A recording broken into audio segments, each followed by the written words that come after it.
Study IQ IAS, अब तैयारी हुई अफोर्डेबल।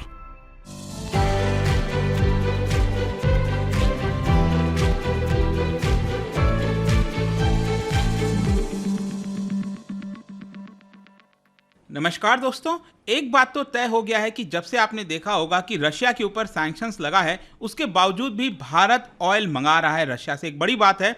और इसी को देखते हुए अब आप यहां पर देखोगे कि ईरान में urges India to restart oil import, और ईरान बन सकता है भारत का one of the largest oil trading partner. इसको हम डिटेल से समझेंगे, क्योंकि यहां पर एक इंपॉर्टेंट खबर आप ध्यान रखिएगा कि एससीओ के अंदर जो मीटिंग हुई थी, यहां पर प्रधानमंत्री मोदी जी ने जो चाइनीज प्रेसिडेंट है उनसे मुलाकात नहीं की, पाकिस्तान के प्रेसिडेंट से मुलाकात नहीं की, लेकिन जो पुतिन है उनसे मुलाकात की थी, और साथ ही साथ ईरान के जो राष्ट्रपति हैं उनसे भी मुलाकात की थी। तो इसकी वजह से ये जो मुलाकात थी बहुत इंपॉर्टेंट था, और इसको लेकर काफ़ी ज़्यादा चर्चा हो रही है। इसको हम डिटेल से जानेंगे, काफ़ी कुछ जानने को है। चलिए आगे बढ़ते हैं, लेकिन उसके पहले ध्यान रखिएगा दोस्तों, अगर आप यूपीएससी की तैयारी करना चाहते हैं तो हमारे बैच को ज्वाइन कर सकते हैं, जो कि 30 सितंबर से स्टार्ट हो रहा है।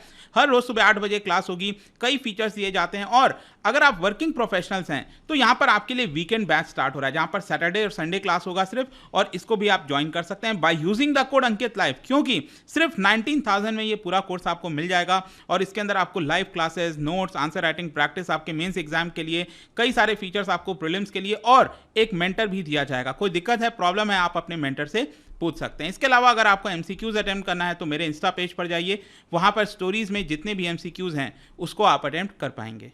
तो चलिए शुरुआत करते हैं, और सबसे पहले देखते हैं एग्जैक्टली अभी हो क्या रहा है। देखिए, India has been asked by Iran to resume oil purchases. जी हाँ, एक्चुअली हो क्या रहा है, जैसा मैंने आपको बताया कि जिस तरीके से वेस्टर्न सैंक्शंस के बावजूद भी भारत ने रशिया से ऑयल मंगाया है और सैंक्शंस को एक प्रकार से स्किप कर दिया है, उसी की वजह से ईरान अब यहां पर रिक्वेस्ट कर रहा है भारत से कि हम भी जो सैंक्शंस लगाया हुआ है ईरान के ऊपर यूएस ने, उसको इग्नोर करते हुए ईरान से दोबारा जो ऑयल इंपोर्ट है वो मंगाना स्टार्ट कर दें। क्योंकि पहले अगर आप देखोगे 2019 के पहले भारत बड़ी मात्रा में जो ऑयल है वो ईरान से मंगाता था। और ये जो पूरा रिक्वेस्ट है, ये मैं आपको बता दूं, इसको रेस किया जाना था एससीओ के अंदर, जो शंघाई कोऑपरेशन ऑर्गेनाइजेशन मीटिंग हुई थी उसके अंदर। यहां पर जो रईसी हैं, इब्राहिम रईसी, जो कि प्रेसिडेंट हैं ईरान के, वो बोलने वाले थे प्रधानमंत्री मोदी जी को। अब यहां पर क्वेश्चन है कि क्या ऐसा हुआ कि नहीं हुआ। देखो यहां पर आप देख सकते हो, PM Modi meets Iranian president Raisi, discuss Chabahar port और अफगानिस्तान।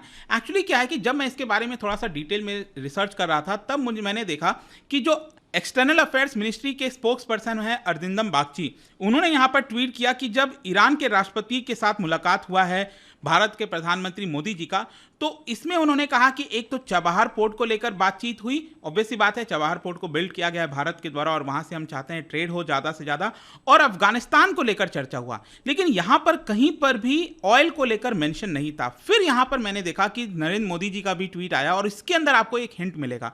अब देखिए इसमें यहां पर नरेंद्र मोदी जी ने क्या कहा है, held wide ranging discussion with president Ibrahim राइसी, we talked about the growing India-Iran friendship and the scope to boost ties in sectors। अब यहां पर देखिए, like energy, commerce and connectivity. तो यहां पर ये जो ट्वीट आया है, इसमें आप यहां पर निकाल सकते हैं कि एनर्जी को लेकर भी बातचीत हुई है। और जब हम एनर्जी की बात करते हैं तो जाहिर सी बात है कि ईरान काफ़ी बड़ी मात्रा में ऑयल सप्लाई कर सकता है, और भारत को तो पता ही है आपको कि बड़ी मात्रा में ऑयल की ज़रूरत भी है। और इसके अलावा मैं आपको ये भी बता दूं कि अगले साल भारत जो है वो एससीओ की मीटिंग कंडक्ट कराने वाला है। जो प्रेसिडेंटशिप है शंघाई कोऑपरेशन ऑर्गेनाइजेशन की, वो भारत के पास आ गई है, और अगले साल ही ईरान भी अब इसका फुल फ्लेज मेंबर बन जाएगा। अभी क्या है, ये पूरा मेंबर नहीं है एससीओ का ईरान, लेकिन अगले साल ईरान भी इसका मेंबर बन जाएगा, और टोटल 9 कंट्रीज हो जाएंगे। अभी सिर्फ 8 कंट्रीज हैं एससीओ के अंदर। लेकिन आप में से कई लोग सवाल पूछ सकते हैं कि आखिरकार भारत ऑयल क्यों नहीं मंगा रहा है ईरान से, इसका क्या कारण है। देखो एक्चुअली क्या हुआ था कि जब डोनाल्ड ट्रंप राष्ट्रपति बने, उन्होंने यहाँ पर जो एग्रीमेंट हुआ था ओबामा के टाइम पे, JCPOA, joint comprehensive plan of action, जिसको JCPOA कहते हैं, न्यूक्लियर एक प्रकार से डील था ईरान के साथ। तो यहाँ पर क्या था कि डोनाल्ड ट्रंप के आने के बाद इसको रद्द कर दिया गया, और यूएस ने सैंक्शंस लगा दिया ईरान के ऊपर 2017 के आसपास, ठीक है। तो और यूएस ने बोला कि आप कोई ट्रेडिंग नहीं कर सकते, ऑयल नहीं मंगा सकते, लेकिन भारत को वेवर दे दिया गया था 2 साल का। तो 2019 तक भारत जो है वो ईरान से ऑयल मंगा रहा था, लेकिन 2019 के बाद हम ऑयल नहीं मंगा सकते थे क्योंकि सैंक्शंस लगाया हुआ था। और इसी की वजह से 2019 से हम ईरान से ऑयल नहीं मंगा रहे हैं। वैसे मैं आपको बता दूं कि 2019 के पहले अगर आप देखोगे तो ईरान भारत का third biggest source of crude oil था। जी हाँ, तीसरा सबसे ज्यादा बड़ा देश ऐसा था जिससे हम ऑयल मंगाते थे। और ईरान के पर्सपेक्टिव से भी भारत इंपॉर्टेंट था। क्यों? क्योंकि ईरान सबसे ज्यादा ऑयल किसको देता है? चाइना को देता है। और फिर सेकंड नंबर पर भारत आता था, इंडिया आता था। लेकिन क्योंकि सैंक्शंस की वजह से हमने पूरी तरह से ऑयल मंगाना बंद कर दिया था। वैसे इनफैक्ट मैं आपको एक और इंटरेस्टिंग चीज बताता हूं, 2007-9 से के बीच में अगर आप देखोगे तो इस समय सेकंड बिगेस्ट सोर्स था सऊदी अरब के बाद ईरान जो है। तो ईरान से हम काफ़ी बड़ी मात्रा में, बेसिकली कहने का मतलब है कि हम ऑयल मंगाते थे। यहाँ पर क्वेश्चन मैं आपको एक और इंटरेस्टिंग पहलू देता हूँ कि अगर मान लो भारत ईरान से ऑयल नहीं मंगा रहा था 2019 से, तो उसके बाद कहीं ना कहीं से तो हम ऑयल मंगा रहे होंगे ना, मतलब कोई ना कोई तो रिप्लेसमेंट हुआ होगा। तो ये भी एक इंटरेस्टिंग चीज़ है, जिस देश ने सैंक्शंस लगाया जिसकी वजह से हम ऑयल नहीं मंगा रहे थे, उसी देश से हम ऑयल मंगाने लग गए। जैसे कि यहाँ पर सैंक्शंस किसने लगाया? यूएस ने लगाया। और उसके बाद यहाँ पर यूएस से हम बड़ी मात्रा में ऑयल मंगाने लग गए। तो ये जो वॉइड फिल हुआ, जो वॉइड गैप हुआ था यहाँ पर ईरान को लेकर, उसको फिल किया यूएस ने।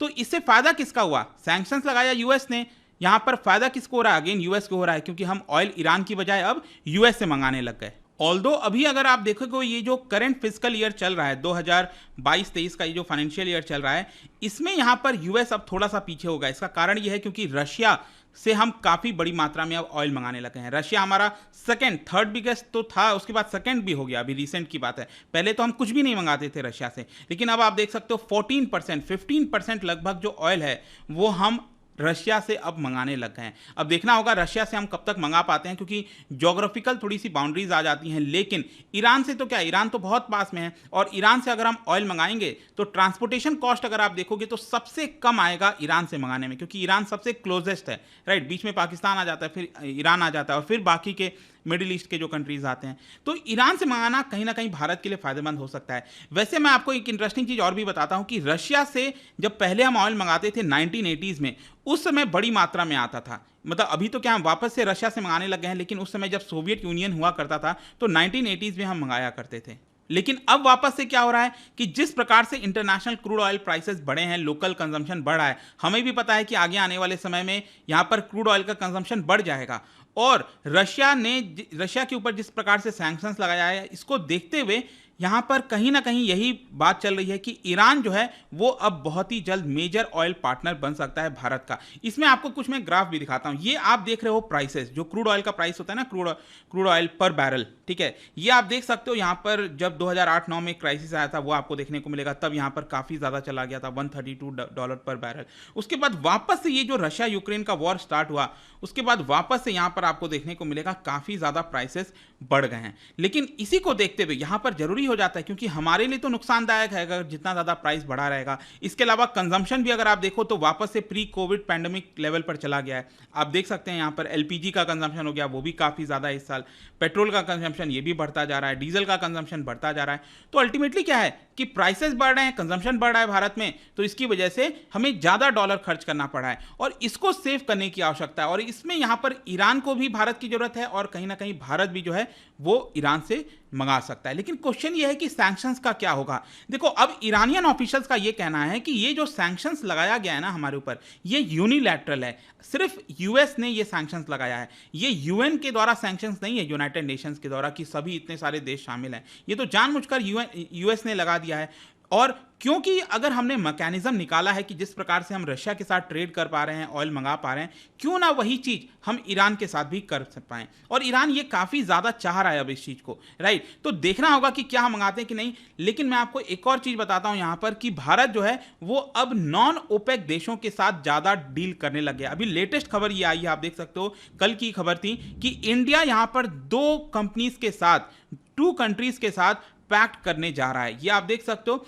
बताया जा रहा है कि 2 मिलियन टन जो क्रूड है वो हम ब्राजील की कंपनी पेट्रोलियो ब्राजीलियो एसे इनके साथ मंगाएंगे, और 1 मिलियन टन जो है हम कोलंबिया की जो स्टेट रन कंपनी है इको पेट्रोल, उनसे मंगाएंगे। तो यहां पर कोशिश यही हो रहा है कि भारत नॉन ओपेक देशों से भी जो ऑयल है वो मंगाए। ओवरऑल मैं अगर आपको जियो पॉलिटिक्स के पर्सपेक्टिव से बताऊं तो इससे आपको ये समझ में आ रहा होगा, अगर आप ध्यान से देख रहे हो जो भी दुनिया के अंदर चल रहा है, कि जिस प्रकार से प्राइम मिनिस्टर मोदी जी और जो करंट गवर्नमेंट का प्लानिंग है जिस प्रकार से, ये साफ दिख रहा है कि कहीं ना कहीं हम ऑल अलाइनमेंट की तरफ जा रहे हैं। ऑल अलाइनमेंट मतलब कि हम सभी देशों के साथ रिलेशन रखेंगे। ऐसा नहीं है कि हम वेस्टर्न कंट्रीज और यूएस के अंडर में प्रेशर में आ जाएंगे और हम उन्हीं के लिए काम करेंगे, ऐसा नहीं है। क्योंकि यहां पर मैं आपको कुछ इंडिकेशंस बताता हूं। जब एससीओ की समिट स्टार्ट भी नहीं होती तभी यहां पर कई सारे मैसेजेस दिए गए थे नरेंद्र मोदी जी के द्वारा। जैसे कि आप देख सकते हो, हम एससीओ का मेंबरशिप ज्वाइन करना चाहते थे, ब्रिक्स के अंदर हम ऑलरेडी हैं, साथ ही साथ हम क्वाड के अंदर भी हैं। यहां पर आप समझो, एससीओ के अंदर चाइना भी है, पाकिस्तान भी है, ब्रिक्स के अंदर चाइना है, रशिया है, ये सब भी आपको देखने को मिलेगा। तो यहां पर भी हम मेंबर हैं और दूसरी तरफ क्वाड हो गया जो कि एक प्रकार से एंटी चाइना आप कह सकते हो। तो ऑस्ट्रेलिया, जापान, यूएस और इंडिया यहां पर भी देखने को मिलेगा। I2U2 आपने देखा होगा, इंडिया, इजराइल, यूएस, जो मिडिल ईस्ट क्वाड इसको बोला जा रहा है, यह आपको देखने को मिलेगा।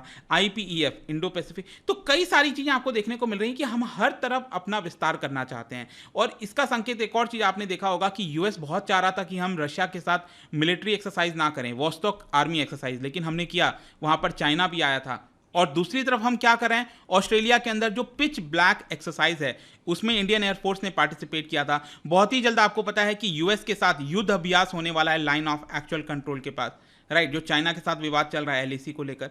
तो इससे आपको क्या समझ में आ रहा है कि जो वेन डायग्राम होता है, आपने देखा होगा ना, वेन डायग्राम में आपको समझ में आएगा कि जो सबसे कॉमन कंट्री है जिसका रिलेशन सभी के साथ दिख रहा है वो अकेला भारत है यहां पर। तो ये चीज आपको यहां पर समझने की जरूरत है कि भारत जो है वो हर तरफ चीज़ों को अपना विस्तार करना चाहता है। ऐसा नहीं है कि जो वेस्टर्न कंट्रीज जिस तरह का कोलेशन चाहते हैं हम उसमें नहीं फंसेंगे। जो कॉमन गोल होता है विश्व के लिए जो इंपॉर्टेंट है, भारत के लिए जो इंपॉर्टेंट है, वो हम करेंगे। आपको पता होगा कि जवाहरलाल नेहरू जी के समय से यहाँ पर नॉन अलाइनमेंट मूवमेंट ये काफ़ी लंबे समय से चल रहा था। क्या आपको पता है कि प्राइम मिनिस्टर मोदी इकलौते प्राइम मिनिस्टर हैं देश के जिन्होंने अभी तक कोई भी सबमिट में खुद से पार्टिसिपेट नहीं किया। हम अपने रिप्रेजेंटेटिव को भेज देते हैं, राइट। इसके पहले बस हाँ, एक साल जब चरण सिंह प्राइम मिनिस्टर रहे थे तब उन्होंने अटेंड नहीं किया था। लेकिन आप देखिए, प्राइम मिनिस्टर मोदी अकेले यहाँ पर दिखेंगे जिन्होंने सबमिट में पार्टिसिपेट ही नहीं किया, ऑल्दो हम एससीओ के अंदर ज्वाइन कर चुके हैं। नेक्स्ट ईयर आपको पता है एससीओ का समिट भारत के अंदर होगा और उसमें यहाँ पर चाइनीज प्रेसिडेंट शी जिनपिंग और जो पाकिस्तान के प्राइम मिनिस्टर हैं शहबाज शरीफ, वो भी आ सकते हैं। तो काफ़ी इंटरेस्टिंग होने जा रहा है और ये एक बड़ी बात हो जाएगी कि अगर हम ईरान के साथ दोबारा जो ऑयल इंपोर्ट है वो कराने लग जाएं। लेट्स सी क्या होता है। लेकिन जाने से पहले, क्योंकि हम नॉन अलाइन मूवमेंट की बात कर रहे थे, क्या आप बता सकते हो इसके बारे में? 2 स्टेटमेंट दिया गया है। इसका राइट आंसर आपको पता ही है, मेरे इंस्टाग्राम पर तो मिलेगा ही। वहाँ पर अगर आप नहीं हो कोई बात नहीं, टेलीग्राम से भी ले सकते हैं इसका सही उत्तर। मैं कई सारे जो MCQs हैं वो यहाँ पर स्टोरीज में डालता रहता हूँ। बाकी अगर आपको PDF चाहिए तो टेलीग्राम पर आइए, अलग अलग सोशल मीडिया पर आप जुड़ पाओगे। और जैसा मैंने बताया, UPSC की तैयारी अब आप कर सकते हैं by using the code Ankit live, ताकि आपको यहाँ पर ये कोर्स सिर्फ 19,000 का मिल जाए। आई होप कि वीडियो आपको पसंद आया होगा। मिलता हूँ आपसे next time. Till then, thank you very much, see you soon. Study IQ IAS, अब तैयारी हुई अफोर्डेबल।